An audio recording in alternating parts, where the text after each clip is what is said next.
The Wildcard. Casey Jones is the only major character in this franchise who has no plan, no training, and no doubts, and the strange thing is that it keeps working. Casey is a human vigilante who fights organized crime in a hockey mask with a golf bag full of sports equipment. Not nunchucks, not a katana, a hockey stick, a cricket bat, a baseball bat, whatever was in the garage. He runs at problems yelling, and his entire combat philosophy is that hitting something hard enough usually resolves it. Where the Turtles spent their whole lives being trained by a master, Casey trained himself out of spite. Splinter's assessment of him is the single most damning line ever written about a hero in this series. According to Splinter, Casey not only has bad intuition, he has no intuition at all. Sit with that. This is a man who reads people for a living, who raised 4 sons by reading them. And his verdict on Casey is not that Casey guesses wrong. It is that there is nothing in there doing the guessing. And yet Casey is consistently the closest human friend the Turtles have, and consistently the one paired with Raphael, because the two of them share the same engine. Neither wants to sit in a room and discuss the plan. Both would rather find out what happens. If you are the wild card, here's what that means. You are the person in the group chat who says, let's just go, and means it right now. You do not wait for consensus, because consensus takes 40 minutes and the thing you wanted to do takes 10. You are genuinely fearless in ways that read as brave to strangers and as exhausting to the people who love you. And your real strength is not the recklessness, it is that you are unembarrassable. You will try the dumb idea in front of witnesses. Sometimes the dumb idea is the only one nobody defended against. The wildcard's weakness is not that you get hurt, it is that you never see it coming, and the people around you spend energy watching for you. The Bridge. April O'Neil is not a ninja, and treating that as her limitation gets her completely backwards. April is the reason the Turtles exist as characters instead of as monsters in a sewer. Her function across every version of this story is the same. In Teenage Mutant Ninja Turtles Mutant Mayhem, she's the first human the Turtles meet, and the person who tries to build an image of them that will get them accepted by society. That is her whole arc stated plainly. 4 teenagers who cannot be seen in daylight, and one person whose instinct on meeting them is not to scream, but to start working on how the world could be made to accept them.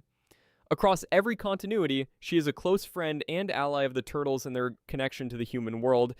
That connection is the job. Without April, the Turtles are 4 brothers in a hole who know each other's opinions and nothing else. With her, they have access to a world that would otherwise only ever see them through a rifle scope. The 2012 series adds the complication that makes her human rather than a plot device. Donatello has an enormous crush on her, falling for her at first sight, and April is either indifferent to it or entirely oblivious, though she does clearly care about him as a friend. She is not cruel about it, and she is not playing him.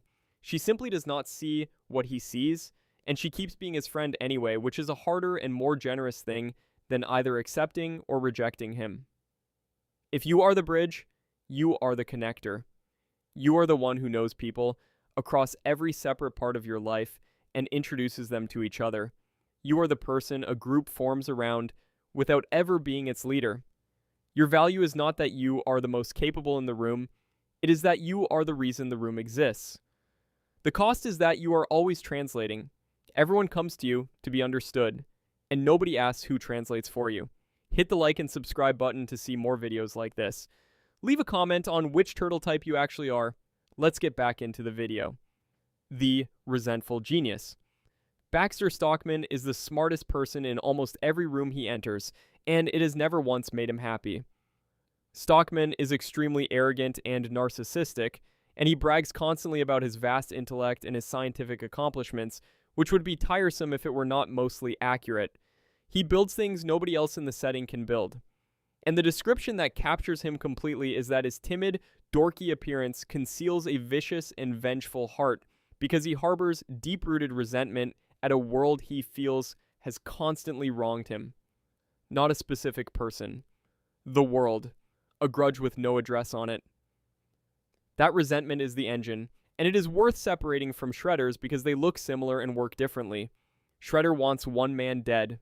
Stockman wants acknowledgement, and acknowledgement is not a thing you can take by force, so he keeps reaching for the nearest available substitute, which is making people afraid of him.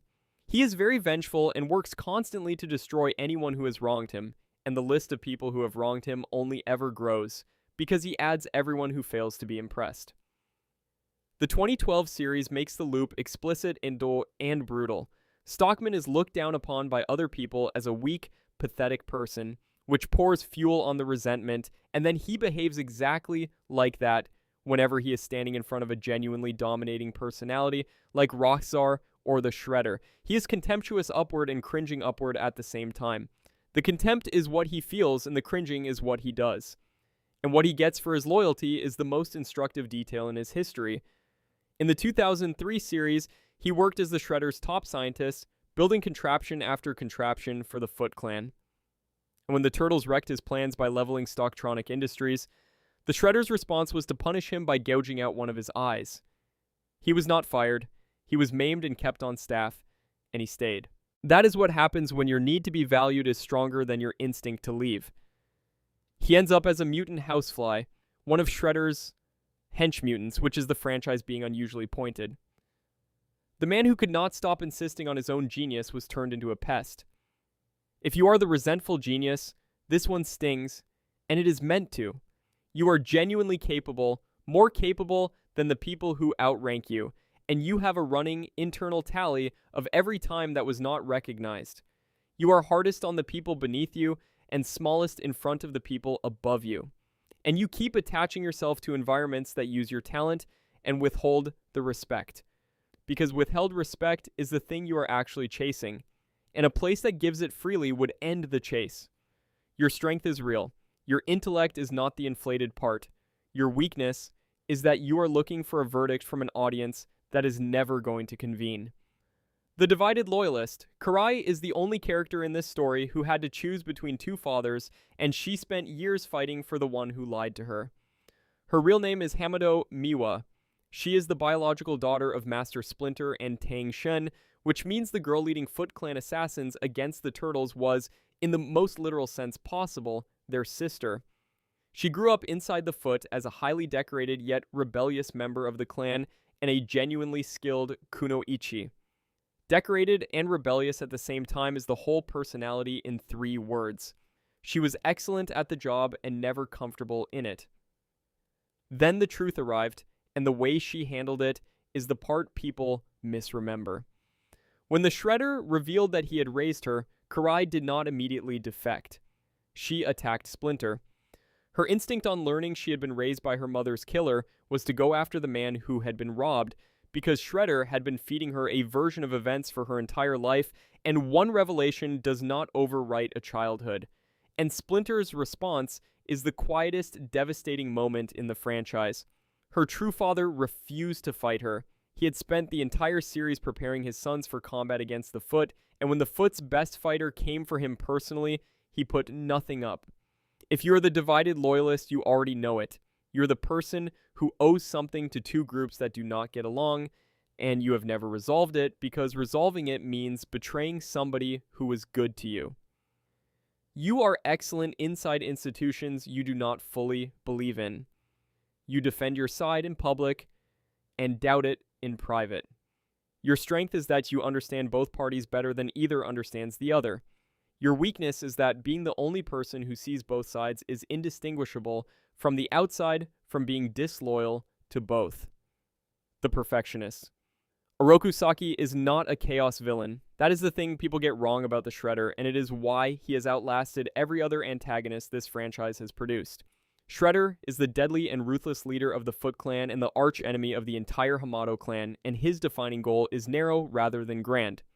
He does not want to burn the world. One of his stated objectives is simply to kill Hamato Yoshi as revenge. That is it. Not conquest as an appetite, conquest as a means. Everything he builds, the clan, the network, the army of mutants, the decades of planning, exists to service a personal grievance he refuses to put down. That is what makes him terrifying rather than merely dangerous. Shredder is disciplined. He trains, he plans, he delegates, he waits. He raised a child for years as a long-term instrument. He runs an organization that functions when he is not in the room. Every one of those is a virtue, and he has more of them than most heroes do. He is what a hero's work ethic looks like, pointed at a single wound and never allowed to heal. And the Hamato clan detail matters.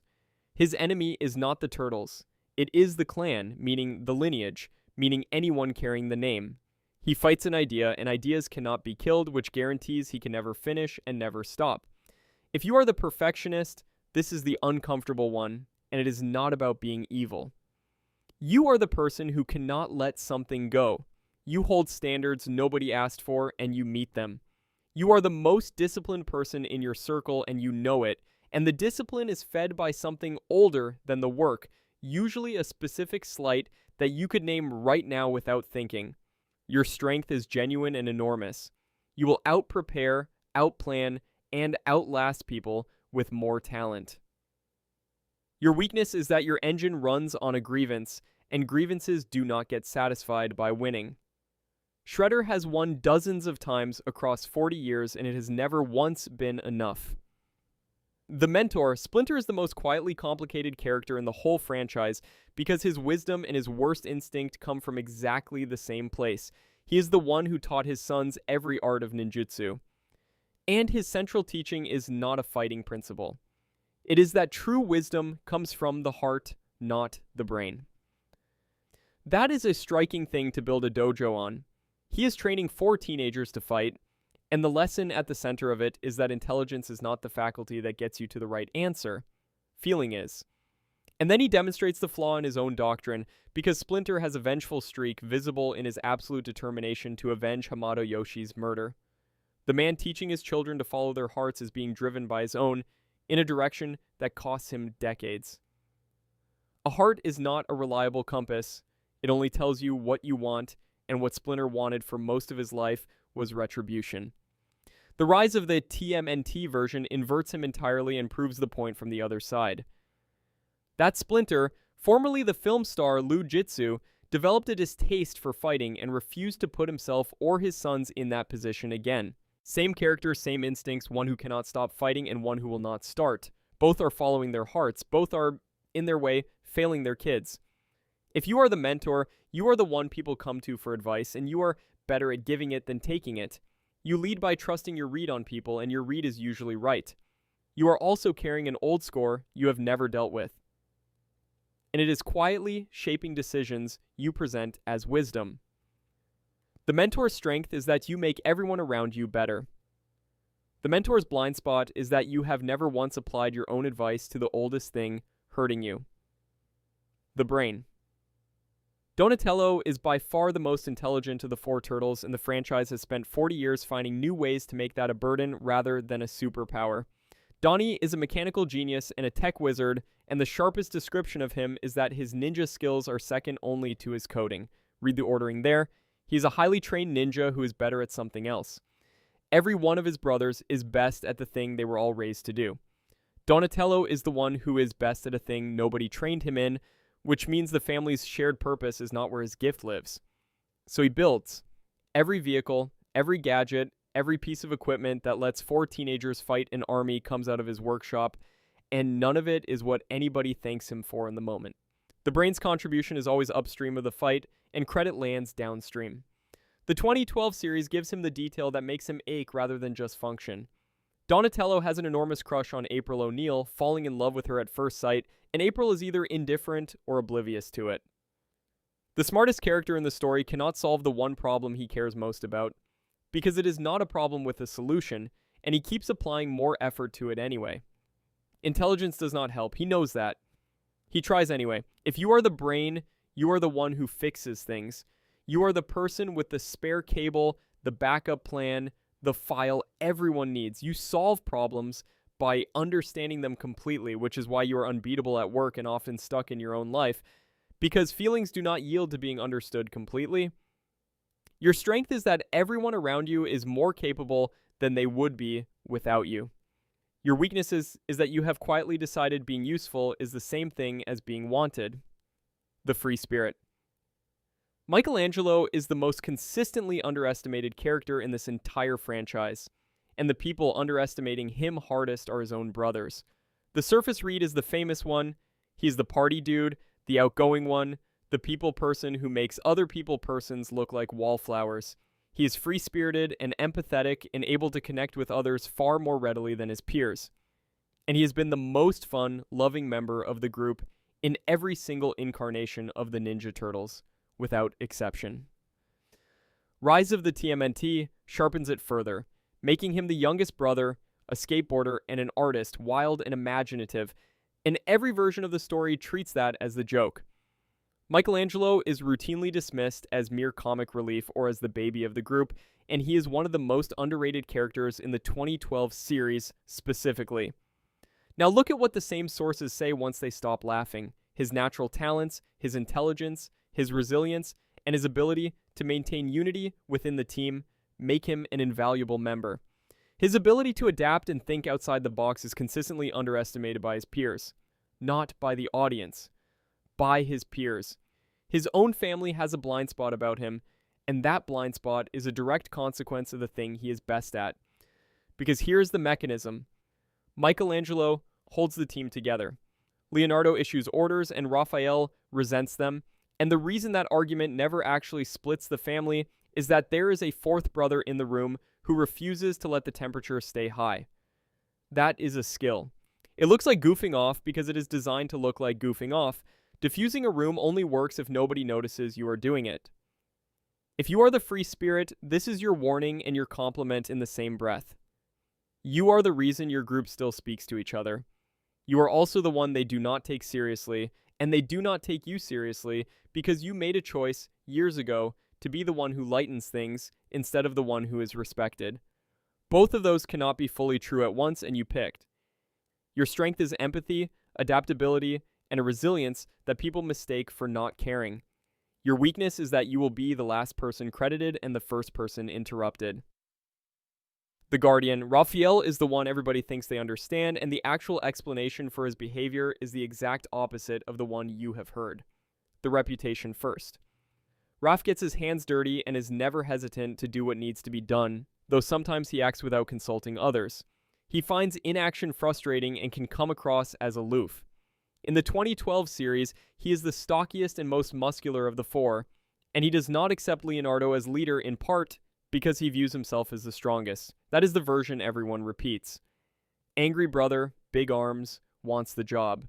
Except he says out loud that he does not want the job, and the line rewires the whole character. Raphael states that he has no problem risking his own life, but that he cannot handle the pressure of giving orders that put his brother's lives at risk. That is not a bid for leadership. That is an admission that leadership is the one thing he is afraid of. He does not resent Leonardo for having the title. He resents Leonardo for being willing to spend the people Raph would never spend, which is why he is the first to jump between the enemy and his family. Every time. His aggression is not appetite, it is positioning. He wants to be the thing standing in front, because standing in front is the only role where the only life he is gambling with is his own. The rivalry does soften. As the series progresses, Leo's rivalry with Raph cools, and in the moments that matter, the two of them save each other repeatedly. And Rise of the TMNT hands Raph the position outright, making him the oldest and biggest brother and the leader, full of enthusiasm and bravado, which is a genuinely interesting experiment. What does this character look like when the fear is removed and the responsibility is simply his? If you are the Guardian, you are the person who gets called difficult, when what you are actually being is protective. You go first. You take the hit. You are furious with the people making decisions, and if you examine the fury honestly, it is usually fear that somebody you love is going to pay for a call you did not get to make. Your strength is that nobody in your life has ever had to wonder whether you would show up. Your weakness is that you have confused being angry with being useful, and the people around you can only tell the difference sometimes. The leader. Leonardo is the answer most people give, and the answer most people are wrong about, so let us do it properly. Leonardo is the de facto leader of the group, and his key attributes are honor, sensitivity, patience, and encouragement. Notice what is not on that list. Not strength, not brilliance, not charisma. 4 qualities, and 3 of them are about other people. Sensitivity, patience, and encouragement are not leadership traits in the way films usually sell leadership. They are caretaking traits. Leonardo leads by absorbing. He is also very much a by-the-book character and loyal to a fault. Both of those are phrased as compliments, and both are warnings. By the book means he reaches for the rule before he reaches for the situation, which makes him reliable and occasionally useless. Loyal to a fault means the loyalty has a documented failure mode. He will follow a bad instruction from Splinter, and he will keep a brother in a plan that brother should not be in, because the alternative is admitting the structure was wrong, and the structure is the thing holding him together. And the reason he is the best entry to end on is Rise of the TMNT, which took him apart and rebuilt him. That Leonardo is not the leader. He is the self-professed coolest brother, running on irreverent charm and a rebel heart, and he begins the series as something of a slacker before maturing into leadership over time. Raphael has the job. Leo is the one making jokes in the back, which tells you something real about this type. Leonardo is not born responsible. He becomes responsible, and in the continuity where somebody else picks up the weight first, he does not pick it up at all until he has to. The discipline is not his nature. It is a decision he keeps making daily, and he is capable of not making it. If you are the leader, you already suspect you are not as naturally suited to it as people assume. You are the one who holds the standard because you noticed nobody else was going to. You are patient with everyone except yourself. And the honest thing nobody says about your type is that you are not the most talented person in your group, and you know exactly who is.